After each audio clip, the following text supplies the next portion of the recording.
Chapter 10.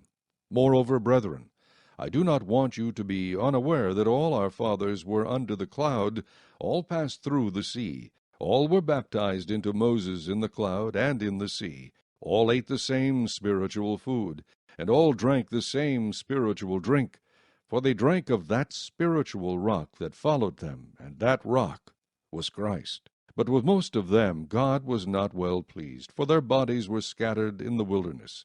Now these things became our examples, to the intent that we should not lust after evil things as they also lusted. And do not become idolaters, as were some of them. As it is written, the people sat down to eat and drink, and rose up to play. Nor let us commit sexual immorality, as some of them did, and in one day 23,000 fell. Nor let us tempt Christ, as some of them also tempted, and were destroyed by serpents. Nor complain, as some of them also complained, and were destroyed by the destroyer. Now all these things happened to them as examples, and they were written for our admonition, upon whom the ends of the ages have come. Therefore let him who thinks he stands take heed lest he fall. No temptation has overtaken you, except such as is common to man.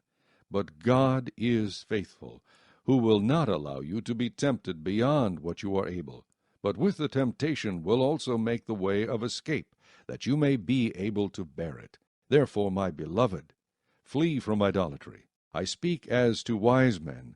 Judge for yourselves what I say. The cup of blessing which we bless, is it not the communion of the blood of Christ? The bread which we break, is it not the communion of the body of Christ? For we, though many, are one bread and one body, for we all partake of that one bread. Observe Israel after the flesh. Are not those who eat of the sacrifices partakers of the altar? What am I saying then? That an idol is anything? Or what is offered to idols is anything? Rather, that the things which the Gentiles sacrifice, they sacrifice to demons, and not to God.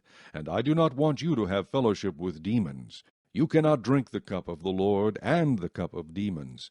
You cannot partake of the Lord's table and of the table of demons. Or do we provoke the Lord to jealousy? Are we stronger than he? All things are lawful for me, but not all things are helpful. All things are lawful for me, but not all things edify. Let no one seek his own, but each one the other's well-being. Eat whatever is sold in the meat market, asking no questions for conscience' sake. For the earth is the Lord's and all its fullness. If any of those who do not believe invites you to dinner, and you desire to go, eat whatever is set before you, asking no question for conscience' sake. But if anyone says to you, this was offered to idols, do not eat it, for the sake of the one who told you, and for conscience' sake. For the earth is the Lord's and all its fullness. Conscience, I say, not your own, but that of the other. For why is my liberty judged by another man's conscience? But if I partake with thanks, why am I evil spoken of for the food over which I give thanks? Therefore, whether you eat or drink, or whatever you do, do all to the glory of God.